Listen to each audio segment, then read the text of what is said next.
I've been down in the dumps lately, but hey, there's a new pony show. That will lift my spirits. Or will it? It's no secret that I've had problems making videos lately, even about ponies.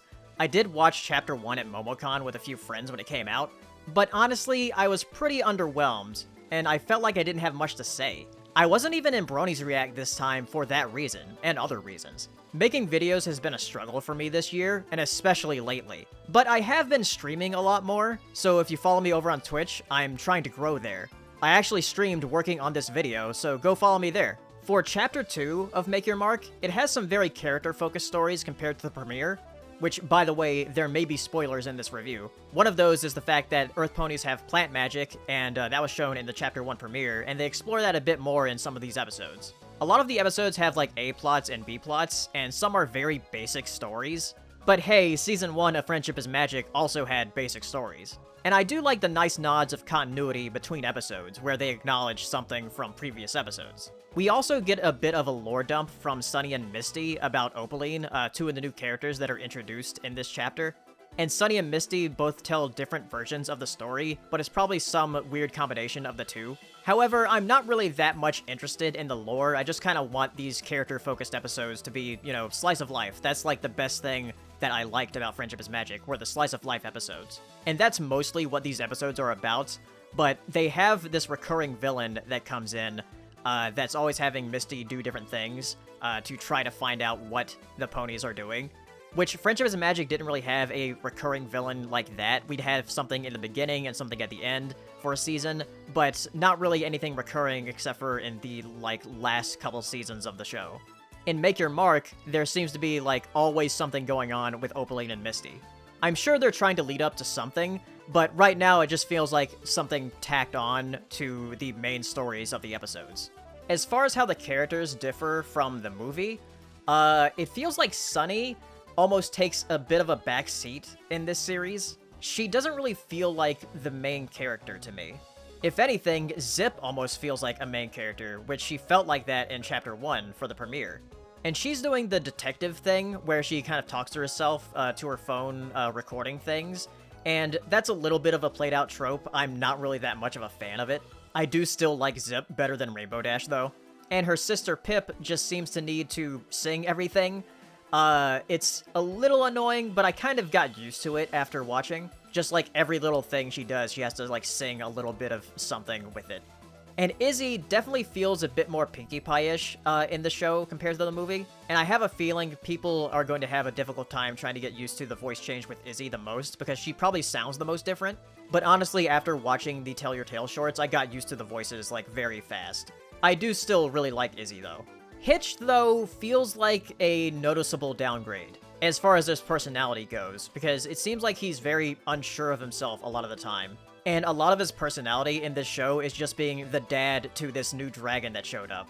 Which, by the way, I do not like this dragon at all. I hate the way it looks. I hate how it sounds. This feels like what Hasbro wanted Spike to be in Friendship is Magic, and man, oh god, I just don't like it! Oh yeah, and as far as what happened to Sprout from the movie, he's back in this show, though he's just kind of working, I guess. I know I've seen some memes of like people posting that Sprout's just doing community service for what he did. As far as the new character additions with Opaline and Misty, I don't really like Opaline too much as far as her personality. She just seems kind of generic. But Misty, I love her. And it seems like most people are on board with Misty. And it just seems like, you know, she's going to be a redeemed person. Because, like, she doesn't really have the personality of, like, a villain. She's, like, the villain's assistant. So she's definitely going to be redeemed at some point. And I do love the way she looks. And I love her personality, too. So I'm excited to see more of her. As far as the writing goes, it's just kind of average to me. There weren't many times when I laughed out loud or anything, but there are some moments where background ponies would kind of make me laugh, which that's always a very fun thing with background ponies and their comments. I do kind of hope that we get some writers that have been on ponies before, like Joanna Lewis and Christine Sonko, who wrote some of the great late season episodes of Friendship's Magic. And they have written for Netflix before. They actually wrote a lot of episodes of Camp Cretaceous. I do wonder what they're going to try to do with the Twilight stuff that showed up. because it seems like Zip has a lot of questions. She's the one that's, like, questioning everything in the show. I am interested to see where that goes, but like I said, I'm more interested in the, like, slice of life episodes. And I do think it will get better as the show goes on. The thing is, G4 had a lot of experienced people in the industry at the time, while this show seems to have a lot of new blood in it. So, like one of the episodes that's titled in this chapter, it's Growing Pains. As far as the animation goes, it is a noticeable downgrade from the movie. The movie set a really high bar for how it looks. So when Chapter 1 came out, people were kind of disappointed in how it looked. I still think the hair looks great, though Misty's mane sometimes glitches out a little bit, but when it works, it looks great. It doesn't seem very consistent in how good it looks. The one thing I was able to confirm is that the deadlines for Hasbro and Netflix are very strict. When I was streaming, working on this review, just writing stuff down, I actually had an animator come in that worked on the show saying that, like, yeah, the deadlines are very strict. At the moment, it just seems like the Tell Your Tale shorts are more consistent, and that's probably just because it's like, 2D animated and it's also shorter. I know that when the trailer for Chapter 2 came out, there were a bunch of errors in the trailer, but thankfully all of those errors that were in the trailer were fixed in the show. So I don't know if whoever edited that trailer just was using unfinished footage, or just, like, they caught those errors in time. One thing I do really like is the intro to the show. The intro to Make Your Mark looks really good, and it has a great song too. For the look of the show, I wasn't too into it, but after looking back at some GIFs, I do still like how the ponies look. They look cute to me. That's like the #1 thing of importance here, if the ponies look cute. And going back to audio here, I do think the VAs do a fine job. It definitely seems like they're trying to make the character their own, because that's what we're going to hear from now on. The songs are just okay to me. They're not great or that memorable, at least compared to the movie, which I know I'm comparing it to the movie a lot, but, I mean, that's what we started with this generation, was the movie, and the movie was just so good.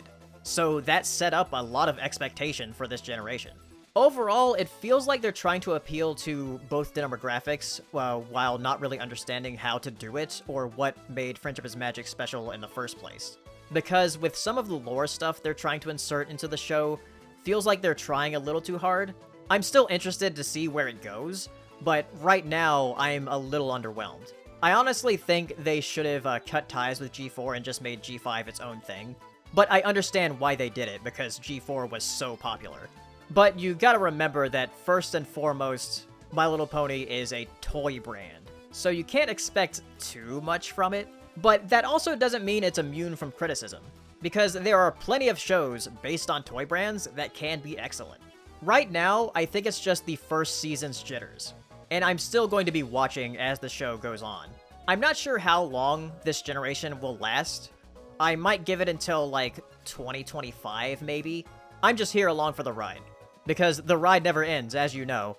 The one insulting thing about this show, though, at least on Netflix, is that after watching it, it suggested for me to watch Cocomelon. That felt kind of insulting. Anyway, those are my thoughts on the show. Again, I'm streaming on Twitch a lot more now, and I might try the Pony Roblox thing that was announced. I'll probably stream it on the day that this video comes out, so follow me on Twitch if you haven't already. And let me know what you think about Make Your Mark. Did you really like it? Were you underwhelmed? Are you going to keep watching? Let me know down in the comments, and I'll see you next time. Bye!